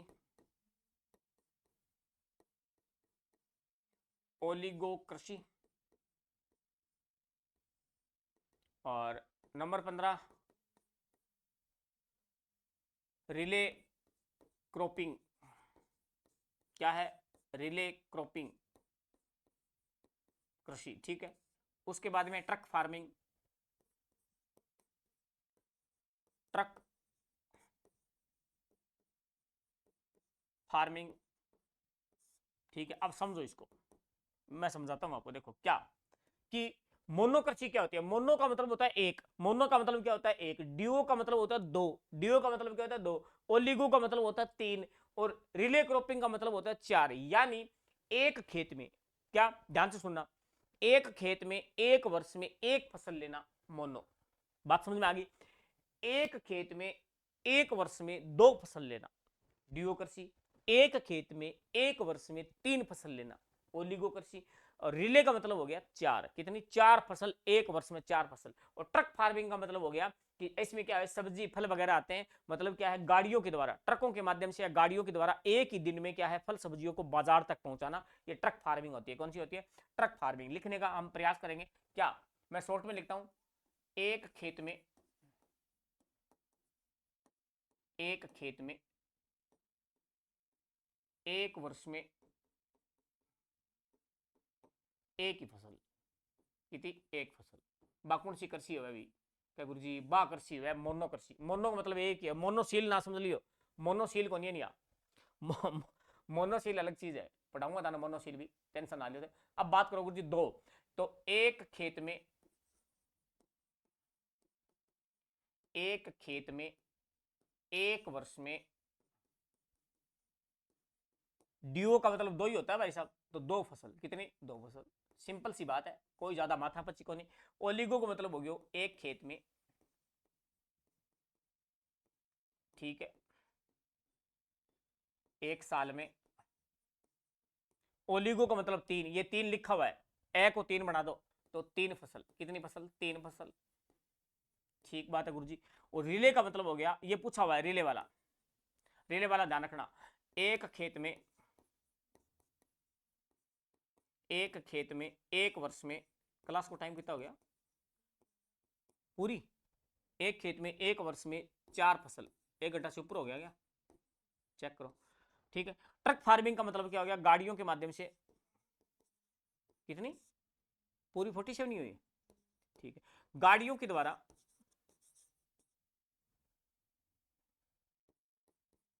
गाड़ियों के द्वारा एक दिन में, क्योंकि फल सब्जी क्या होती है, खराब हो जाती है, एक दिन में,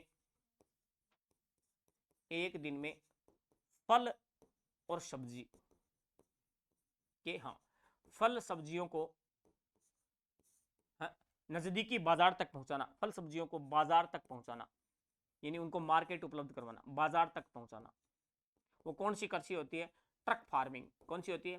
ट्रक फार्मिंग, ठीक है। हाँ हाँ, वेखी किथे पलटा ना दे है, हाँ, मैं लाई ट्रक भर के प्यार कर, देखी कितने पलटाना दे, गानों भी आइडियो। तो देखो क्या हमने बात कर ली है, तर्कसीय तो पढ़ाई दिया मैंने। अब यहाँ पर क्या है, मोनो का मतलब एक, डिओ का मतलब दो, और ओलिगो का मतलब तीन, रिले का मतलब चार, और ट्रक को मतलब थान बेरी है, तो ट्रक के माध्यम किया अपना फल सब्जी आई है मंडी में थे। देखो यो बात समझ में आ गई? तो गुरुजी आ गई। नेक्स्ट आगे बढ़ेंगे, आगे बढ़ो। ये क्या गया, रुको एक मिनट, चलो भाई, समझ में आई बात? क्या गुरु जी बढ़िया बात है। अब क्या पढ़ेंगे? अब हमने नॉर्मल प्रकार पढ़ लिए कृषि के, ठीक बात है। अब हम पढ़ेंगे कृषि के वैज्ञानिक टाइप्स, वैज्ञानिक प्रकार पढ़ेंगे, या आप यूं कह दो आधुनिक प्रविधियां। तो हेडिंग हमारी रहेगी क्या? ये सारणी इसीलिए बनाई गई है ताकि आपको समझाया जा सके। ये लो भाई,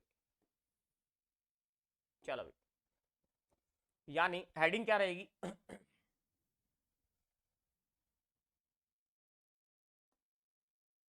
कृषि की वैज्ञानिक, कृषि के वैज्ञानिक प्रकार,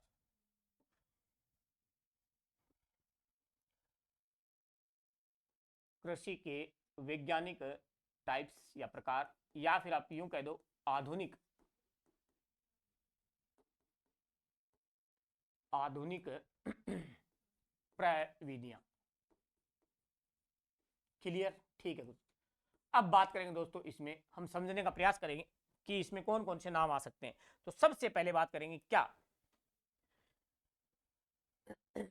सेरिकल्चर। क्या सेरिकल्चर, एक बार हम कल्चर, कल्चर जो है, कल्चर का मतलब ये नहीं है संस्कृति, कल्चर का मतलब एग्रीकल्चर से लिया हुआ है, सेरिकल्चर हो गया। उसके बाद में नंबर 2 एपीकल्चर, एपीकल्चर हो गया। फिर हम बात करेंगे PC culture, PC, PC computer को नहीं है, पीसी कल्चर।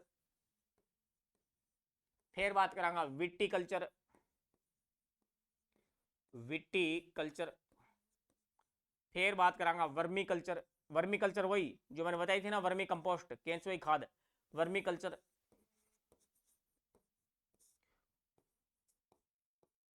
ओलेरी culture,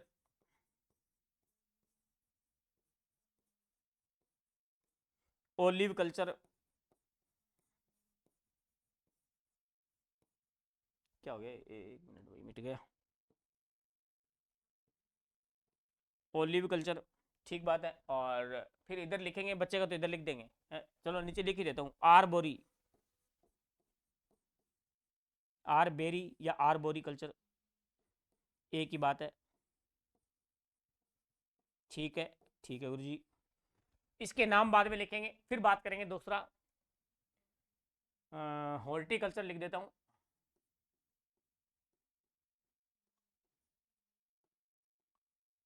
horticulture. फिर बात करेंगे मेरी कल्चर,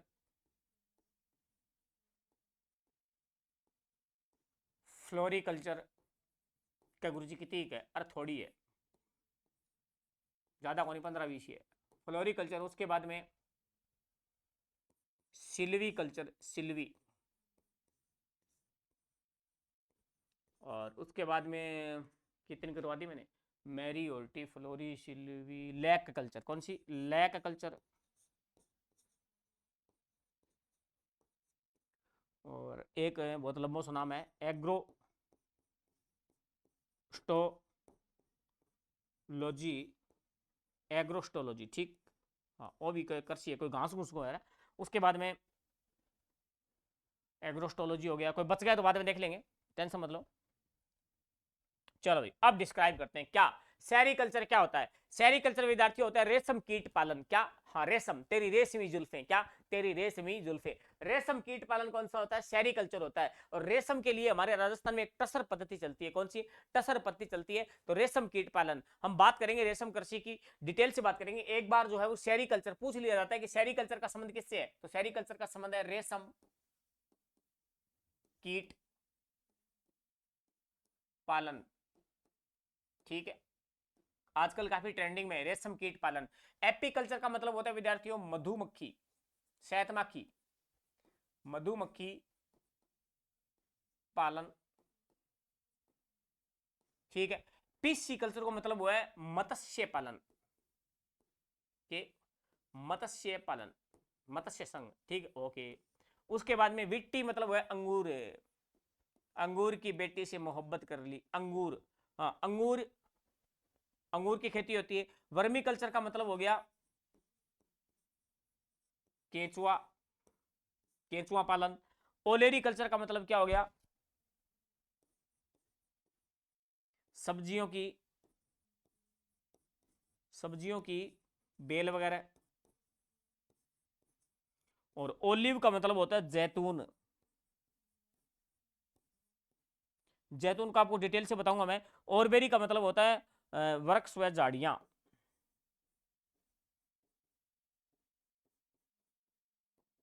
ठीक है गुरु जी, अब आते झाड़ियां थारी, वृक्ष व झाड़ियां।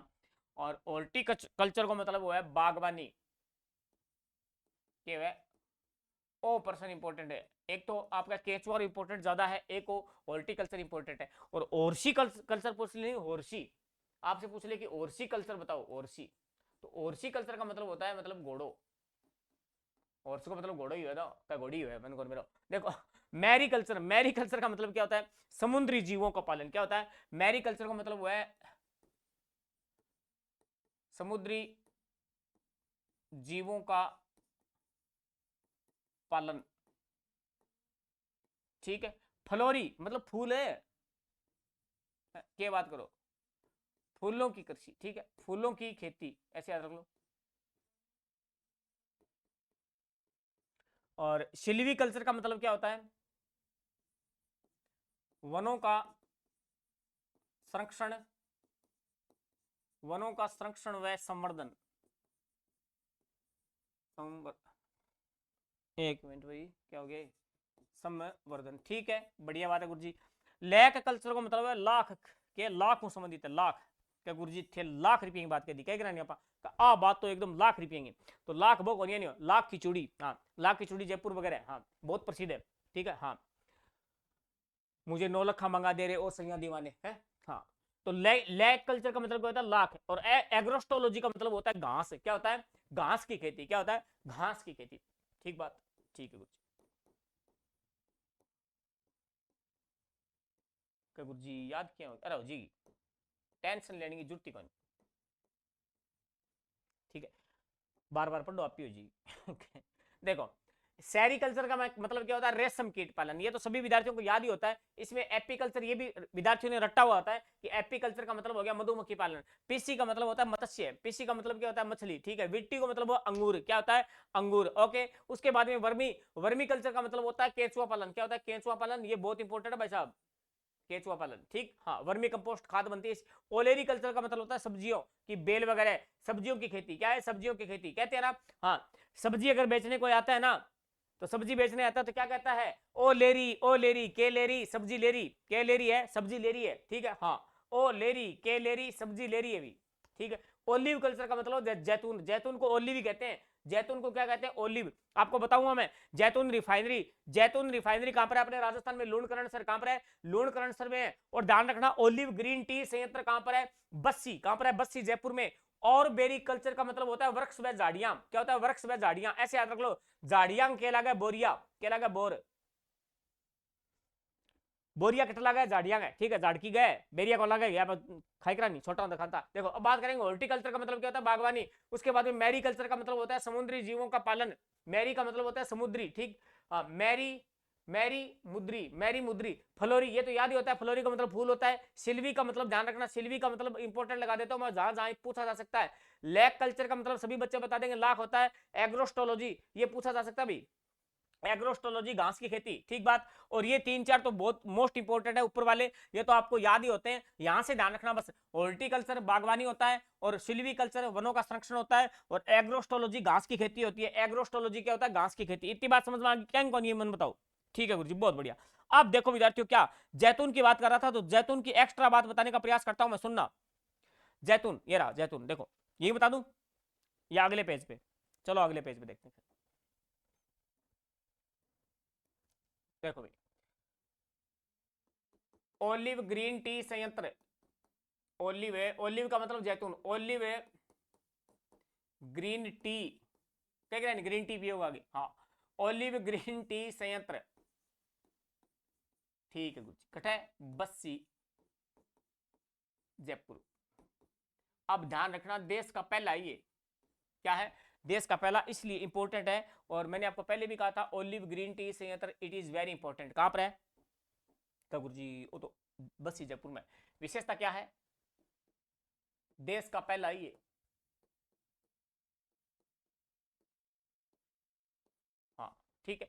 अब बात करेंगे नेक्स्ट, क्या कि भाई जैतून रिफाइनरी है, जैतून ऑयल रिफाइनरी कहां पर है? जैसे मूंगफली है, बोले तो लूण और करण और सर, ठीक है। आ क्या गुरु जी? लूण करण कट है, वो तो बेरो ये था कि बिक्का नेर, बिक्का नेर, बात समझ में आ गई? हाँ तो जैतून रिफाइनरी या जैतून ऑयल रिफाइनरी कहां पर है? लूणकरण सर में। ओलिव ग्रीन टी संयंत्र कहां लगा हुआ है? बस्सी जयपुर में लगा हुआ है। और ये देश का क्या है? पहला, देश का क्या है? पहला वैसा। बात समझ में आ गई गुरु जी? आ गई, ठीक है। इतनी बात याद कर लेगा, कोई ज्यादा बड़ी बात कौन बताइए, मैं देखो दोबारा देख लियो, ये याद हो ही जाएगा है? कोई भारी भारी चीज को नहीं है। चलो आगे बढ़ो, नेक्स्ट। ये क्या आ गया? एक मिनट रुकना भाई, इसको थोड़ा मैं नीचे ले जाता हूँ। एक टेबल आपको और समझाई जाएगी विद्यार्थियों, तो प्लीज धैर्य बनाए रखें। ठीक है, समझो भी समझो। अब बात करते हैं प्रमुख क्रांतियां। क्या क्या बात करेंगे? प्रमुख क्रांतियों की बात करेंगे। ठीक है, और आपके दिमाग में ये आ रहा होगा कि सर फसलें कब कराओगे? फसलें भी करेंगे। कृषि टॉपिक थोड़ा बड़ा है तो इसको अपन स्टेप बाय स्टेप पढ़ेंगे, और फसलें भी आपको कराई जाएगी, टेंशन मतलब। प्रमुख क्रांतियां पढ़ेंगे। क्या पढ़ेंगे? प्रमुख क्रांतियां। बात समझ में आ गई क्या गुरुजी? आ गई। ठीक है, क्रांति को मतलब 1857 की क्रांति कौन पढ़ांगा? आप पढ़ांगा जी हरित क्रांति है, जैसे आपकी श्वेत क्रांति है, जैसे आपकी लाल क्रांति, पीली क्रांति है ना, भूरी क्रांति, सुनहरी क्रांति, इंद्रधनुष क्रांति, प्राभनी क्रांति, मूक क्रांति, बहुत सारी क्रांतियां पढ़ेंगे। जैसे मूक क्रांति का संबंध किससे पता है? मोटे अनाज। किससे? मोटे अनाज से। तो प्रमुख क्रांतियां पढ़ेंगे। इसमें सबसे पहले हम बात करेंगे, मैं आपको टेबल बना दूं क्या गुरुजी? बना दो फिर, देखो। हाँ, आ हेडिंग अपन बैठी लिख दिया चले हो कि काम है। देखो भाई, हेडिंग क्या है? प्रमुख क्रांतियां।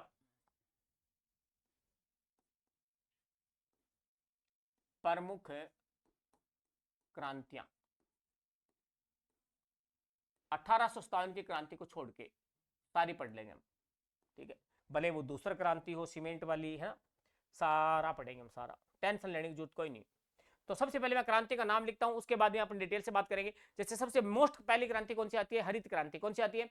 हरित क्रांति। क्लियर? ठीक है गुरुजी, पहली क्रांति कौन सी है? हरित।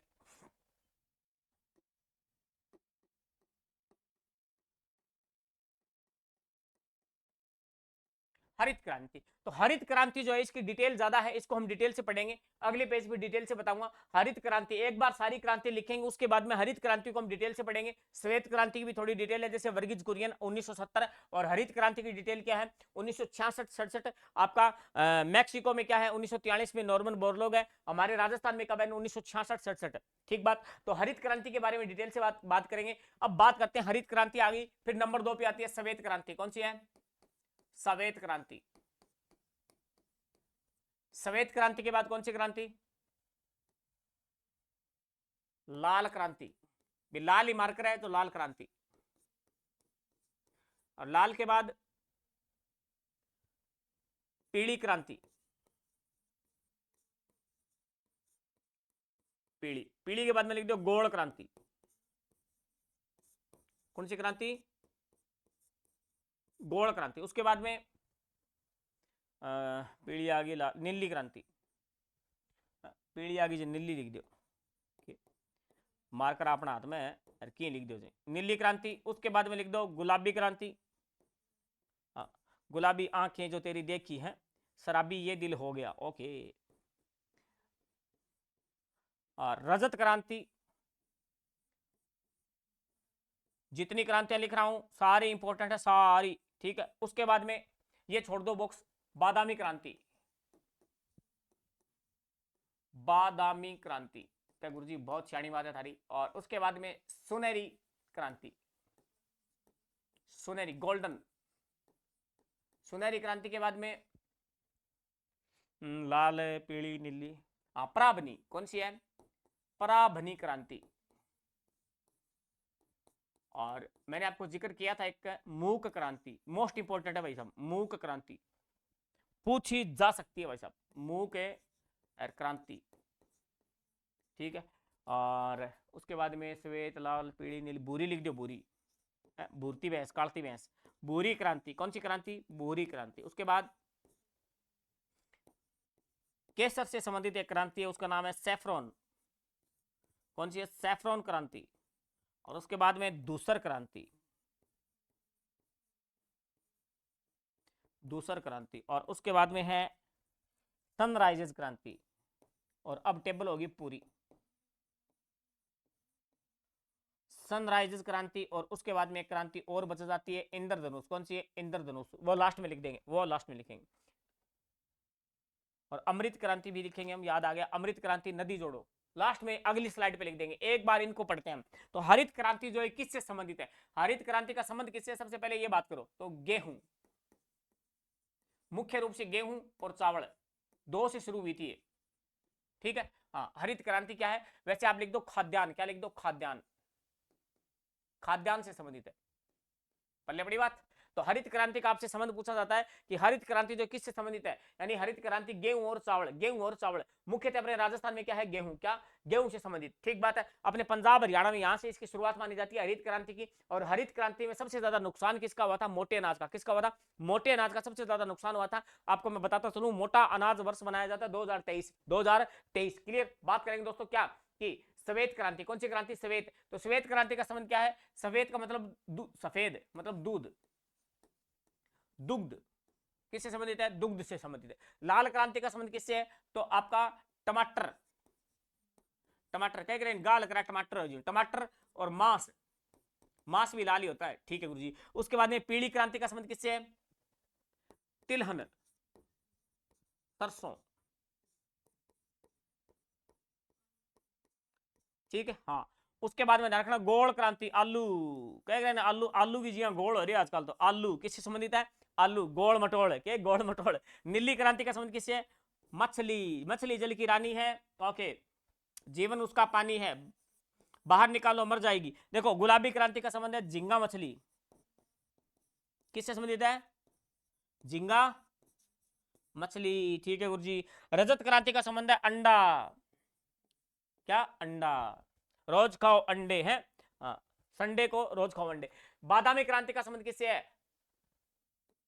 मसाला, मसाला 12 में सबसे ज्यादा होता है अपने राजस्थान में, और भारत में जो है मसाला है वो केरल में सबसे ज्यादा होता है। क्या होता है, केरल में क्या होता है, मसाला सबसे ज्यादा होता है भाई साहब। सुनहरी क्रांति का संबंध किससे है, सुनहरी का संबंध है बागवानी, किससे है, बागवानी, दिमाग से निकल के देखो, बागवानी क्या है, बागवानी, क्लियर। इंपॉर्टेंट भी बता दूंगा इसमें, 4-5 इंपॉर्टेंट ज्यादा है। परा बनी, भय, भय, भिंडी, भिंडी, लेडी फिंगर, क्या, लेडी फिंगर, भिंडी को इंग्लिश में क्या कहते हैं, लेडी फिंगर, ठीक बात है ना, हाँ, lady finger, lady finger, lady नाम क्यों दिए कि भिंडी जी की, भिंडी की तुलना हमेशा ध्यान रखियो कि लुगाइयों करीजिए, लुगाइयों, ठीक बात, यानी लुगाई मान लियो, सॉरी मान लियो, की मान लियो, तो लेडी फिंगर इसका नाम है भिंडी, भय से भिंडी याद रखना। उसके बाद में मूक क्रांति, इंपॉर्टेंट, वेरी वेरी इंपॉर्टेंट। मूक क्रांति का संबंध किससे है, मोटा अनाज, मोटा अनाज, ठीक है। और मोटा अनाज वर्ष कब बनाया गया था, साथ में आपको यही बता देता हूं, मोटा अनाज वर्ष, मोटा अनाज वर्ष ये कब मनाया गया था, तो ध्यान रखना 2023, 2023, क्लियर। उसके बाद में भूरी क्रांति का संबंध किससे है, खाद्यान्न प्रसंस्करण, खाद्यान्न प्रसंस्करण। सेफ्रॉन का मैंने आपको बता दिया था, केसर, क्या है, केसर। और ध्यान रखना भारत में सबसे ज्यादा केसर कहां होती है, जम्मू कश्मीर, कहां होती है, जम्मू कश्मीर में होती है केसर, सबसे ज्यादा जम्मू कश्मीर में ही होती है, ध्यान रखना इस बात का। दूसर क्रांति का संबंध किससे है, सीमेंट। और सनराइजेज, सनराइजेज का मतलब होता है इलेक्ट्रॉनिक्स से संबंधित, किससे संबंधित, इलेक्ट्रॉनिक्स। सारी चीज पढ़ेंगे दोस्तों, सारी चीज पढ़ेंगे, आपको राजस्थान में उत्कृष्टता केंद्र जितने भी बने हुए हैं सारे बता दूंगा। अब ध्यान रखना, ये हमने बात कर ली किसकी, सबसे पहले अब मैं बताता हूं इसमें वेरी वेरी मोस्ट इंपोर्टेंट आपको याद कौन से रखने हैं, ठीक है। हरित क्रांति, श्वेत क्रांति बच्चे बच्चे को पता है, राजस्थान को 2.5 साल को टावर बता दे, ठीक है गुरुजी। आ तुम्हें कौन याद करा, लाल, लाल को क्या याद करा, लाल टमाटर हुए, टमाटर को लाल हो रही है आजकल खा खा के, ठीक है, के खाएगा इसी मांस, पीली, सरसों पीली हुए, हाँ के याद करा, सरसों पीली हुए, ठीक है। गोल, आलू गोली हुए, आलू के याद करा, नीली, मछली नीली हुए, मछली नीली मतलब समुद्र को जल नीलो है, ठीक है, याद रख लिया। गुलाबी झींगा मछली, ओ याद इंपॉर्टेंट भाई, क्या गुरुजी इंपॉर्टेंट क्यों, आपने याद कर रहे नहीं वो इंपॉर्टेंट है, तो याद ही रहे, जो की चीज याद नहीं है नहीं बा इंपॉर्टेंट है, एग्जामिनर वो ही पूछे बेन बेरो है का आ टाबर का याद हो कौन लाग रही। रजत क्रांति ये भी पूछी जाती है, रजत क्रांति का संबंध किससे, अंडा, क्या है, रजत, ऐसे याद रख लो, रजत नाम का कोई लड़का है वो डेली अंडा खाता है, ठीक है। बादामी क्रांति का संबंध, ये भी इंपॉर्टेंट है भाई साहब, ऐसे याद रख लो, मसाला, मसाले में क्या, बादाम डालने, क्या डालने, बादाम डालते हैं ना कई बार बादाम, ठीक है। सुनहरी क्रांति का संबंध किससे, बागवानी, ये भी इंपॉर्टेंट, सुनहरी बागवानी, सुनहरी बागवानी। ऐसे याद रख लो कि बाग, बाग जो होता है वो बाग में जाते हैं तो मतलब क्या क्या फीलिंग आती है, यानी सुनहरा होता है, बाग होता है वो सुनहरा होता है। अब ध्यान रखना क्या, परा बनी, ये तो सिंपल है, बै से भिंडी हो जाएगा। उसके बाद में मूक क्रांति मैंने पहले ही बता दिया, मैं से मूक और मैं से मोटा अनाज, मोटो अनाज अगर मुंह में गाल लेगा तो ध्यान रखना था बोल लीजिए वो नहीं, मूक हो जाएगा जमा, मूक, मूक को मतलब क्या है समझ गया, हाँ म्यूट हो जाएगा। भूरी क्रांति का संबंध किससे? खाद्यान्न प्रसंस्करण। सैफ्रॉन क्रांति, ये अपने राजस्थान में तो नहीं है लेकिन फिर भी कृषि टॉपिक है तो पूछ सकता है कि सैफ्रॉन का संबंध किससे? कृषि, केसर से। क्या? केसर। और केसर आपको बताता चलूं जम्मू कश्मीर, क्या है? जम्मू एंड कश्मीर में सबसे ज्यादा होता है केसर। ठीक है। दूसरी क्रांति का संबंध सीमेंट से। सनराइजेज इलेक्ट्रॉनिक है, ये भी ध्यान रखना आप। आगे बढ़ेंगे हम और नेक्स्ट बात करें। अब अपन क्या बात करेंगे? बची हुई क्रांतियां, दो क्रांतियां बची हुई। एक है अमृत। कौन सी क्रांति है? अमृत क्रांति। और एक आपकी विद्यार्थियों कौन सी है? इंद्रधनुष। इंद्रधनुष।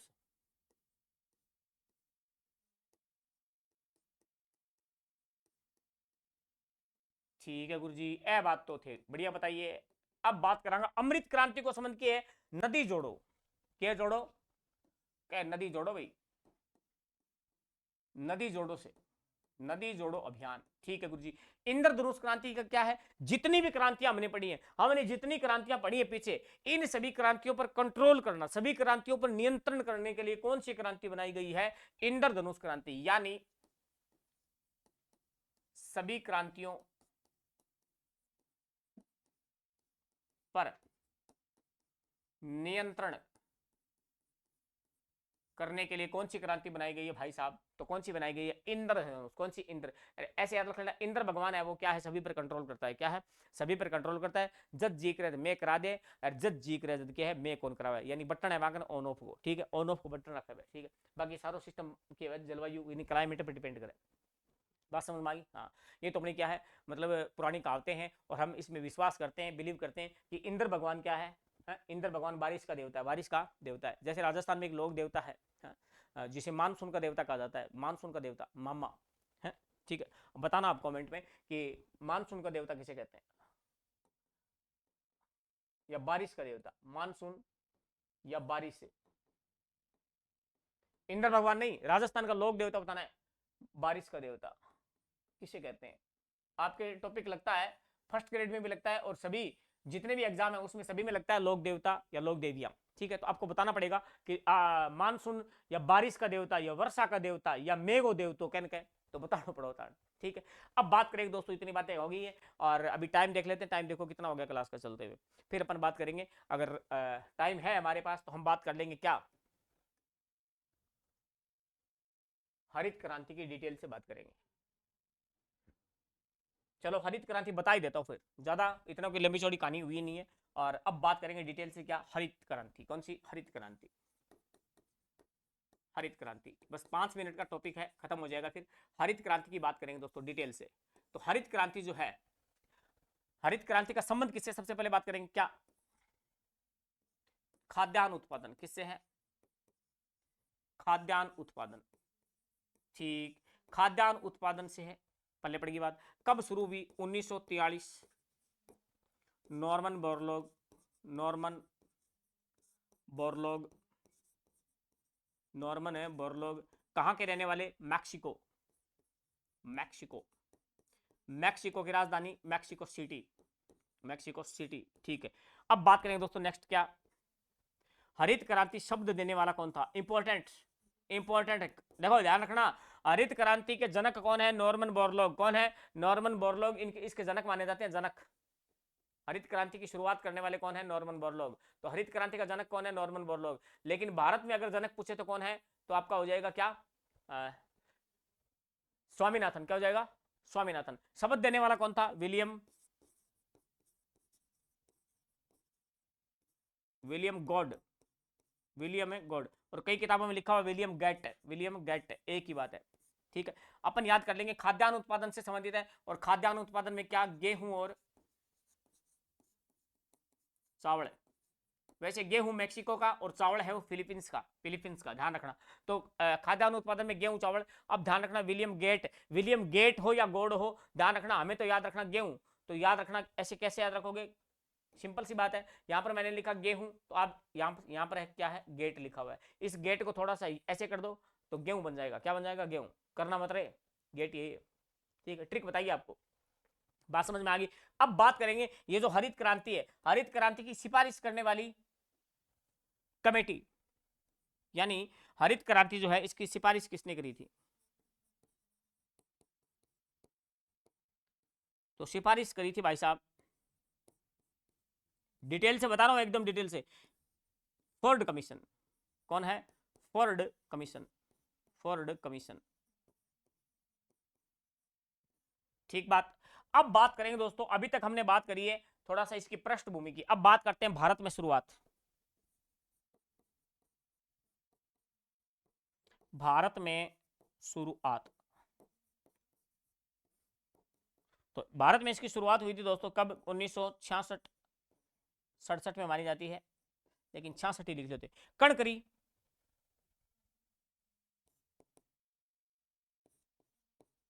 एम एस, रुको मेरे, एम एस, एम एस को मतलब महेंद्र सिंह धोनी कौन करो? पहली बात तो आ दिमाग में रखने क्यों टाबरंग किए के आईपीएल वगैरह दिमाग में चढ़े रहे, ध्यान रखना। M S Swaminathan, M S Swaminathan. ठीक है, अब शुरुआत भारत में इसकी कहां से होती है? तो सर्वप्रथम, सर्वप्रथम सिंचाई वाले जो क्षेत्र हैं अपने, सर्वप्रथम सिंचाई वाले क्षेत्र, सिंचाई वाले क्षेत्र कौन सर? पंजाब हरियाणा, पंजाब हरियाणा, वहां से इसकी शुरुआत होती है दोस्तों। ठीक है, अब बात करेंगे दोस्तों कि ये जो आपकी हरित क्रांति है, इससे लाभ किसे हुआ? तो सीधी सी बात है, लाभ हुआ था खाद्यान्न फसलों को, जिसमें गेहूं और चावल, गेहूं और चावल, लाभ हुआ था गेहूं। भाई कोई चीज है ना, गेहूं कोई चीज है जिसके फायदे भी हो रहे हैं तो उसके नुकसान भी होंगे, सीधी सी बात है, जिसके फायदे होंगे उसके नुकसान भी होंगे दोस्तों, तो ध्यान रखना। अब बात करते हैं हानि, हानि किसे हुई? हानि हुई मोटे अनाज को। पूछा जा सकता है कि आपकी जो हरित क्रांति है, इससे जो है वो नुकसान किस फसल को हुआ? तो मोटा अनाज, जी हाँ, बाजरो है, चनो है, अन्न के नुकसान हो गयो, मोटा अनाज। मैं लिख देता हूं बाजरा, चना, आप लोग जानते हो मोटे अनाज। और मैंने आपको बताया था मोटा अनाज वर्ष कौन सा है? 2023, 2023। इतनी बातें दोस्तों हरित क्रांति की। अब कई बार किएगा पपड़ानी हरित क्रांति, तो नॉर्मल सी बात पढ़ के छोड़ दिया, गेहूं है, ठीक है, नॉर्मल बोल लोग है अपने की है, स्वामीनाथन है। लेकिन ध्यान देना, एक बार एग्जाम में प्रश्न आया था कि हरित क्रांति शब्द देने वाला कौन है? हरित क्रांति शब्द देने वाला कौन है? और ऑप्शन में थे नॉर्मन बोरलॉग, और 2 नंबर पर था एम एस स्वामीनाथन। टाबर नॉर्मन बोरलॉग स्वामीनाथन में उलझ के रह गया, ए ताई पुग्या ही कोनी, क्योंकि वो दूर हो, वो नंबर 4 पर हो, ऑप्शन डी में था ये, और यहां तक पहुंचे नहीं विद्यार्थी। तो ध्यान देना, विलियम गोड, अपने को याद रखना है, गोड ओबली गेट हो। अपन गेहूं बनानी है, क्या बनानी है? गेहूं, ये बना दियो जी हाँ, वो गेट है, क्या गुरु जी है, ठीक है। और गेट को क्या कर दो, इया करके इया कर दो, ठीक है, वो गेहूं बन गयो, क्या बन गयो? गेहूं, बस बात खत्म।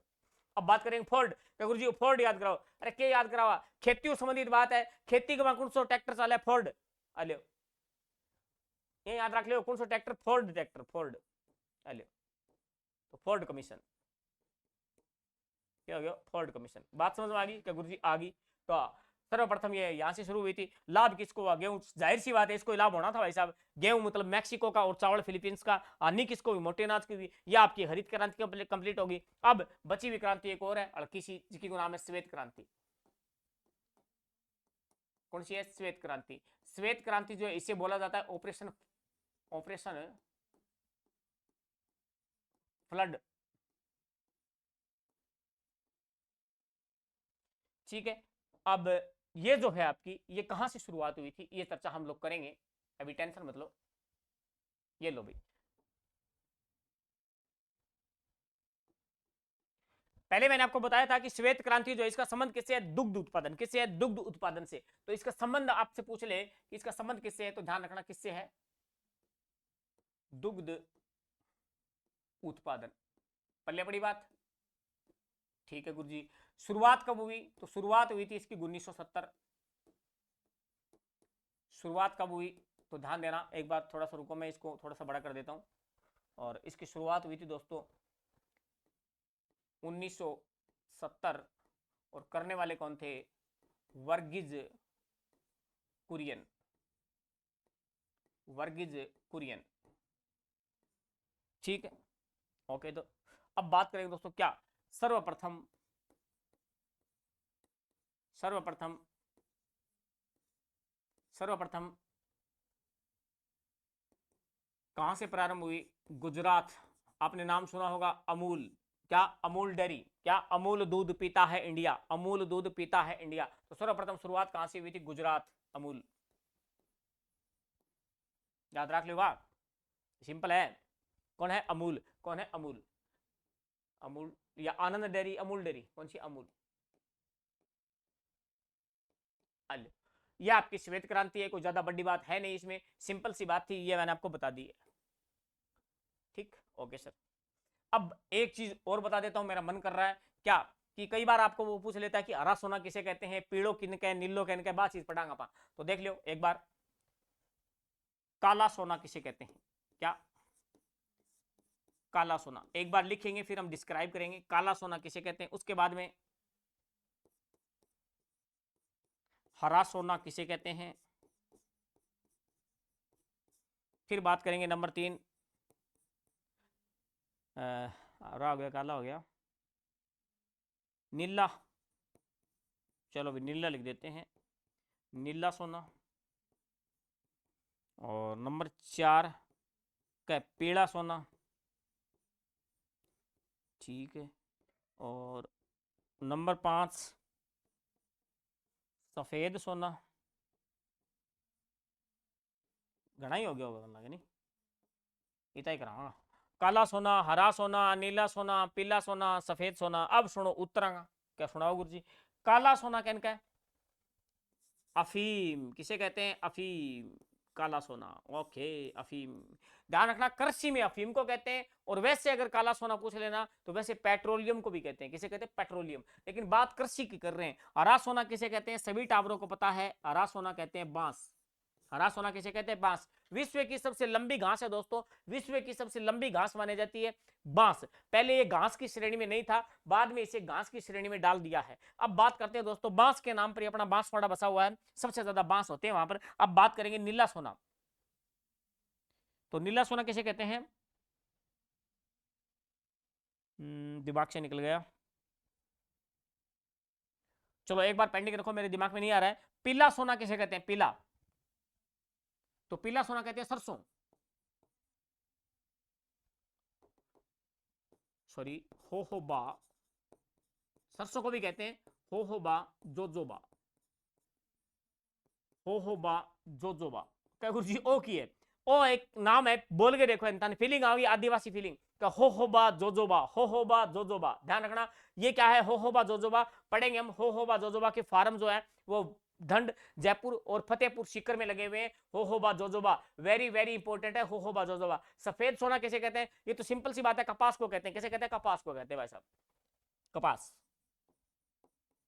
क्योंकि कपास सफेद ही है, ठीक है। और नीला सोना दिमाग में आ नहीं रहा है, लेकिन आपको बता देंगे। तो काला सोना अफीम को कहते हैं, हरा सोना बांस को कहते हैं, नीला आ गया दिमाग में। नीला सोना किसे कहते हैं? साफ जल। किसे कहते हैं? साफ जल, एकदम साफ जल वही पे नीलो सोना बोला है, नीलो। क्योंकि कई बार क्या होता है, कोई दिमाग से कोई चीज स्किप हो जाती है। तो काला सोना अफीम को कहते हैं, हरा सोना बांस को कहते हैं, नीला सोना सफेद जल को कहते हैं, पीला सोना होहोबा जोजोबा को कहते हैं। अब ध्यान रखना, पीला सोना अगर होहोबा जोजोबा ऑप्शन में नहीं हो तो कर देना सरसों। क्या कर देना? सरसों। अब बात करेंगे दोस्तों, सफेद सोना किसे कहते हैं? कपास। किसे कहते हैं? कपास। पल्ले पड़ेगी बात। तो ये था आपका टॉपिक आज का। विद्यार्थियों काफी लंबी क्लास हो गई है और आशा करता हूं आपको समझ में आया होगा। अगर क्लास है वो समझ में नहीं आती है तो एक बार दोबारा देख लेना स्पीड बढ़ाकर, ठीक बात है। क्लास आपको अच्छी लगेगी, मुझे पता है, सारी चीजें याद करते चलेंगे, धीरे धीरे करते चलेंगे। ये टॉपिक जो है वो काफी लंबा है, काफी लंबा टॉपिक है, इसमें समय लगता है दोस्तों, ठीक बात। चलो फिर मिलते हैं अगली क्लास में, तब तक के लिए धन्यवाद, जय हिंद।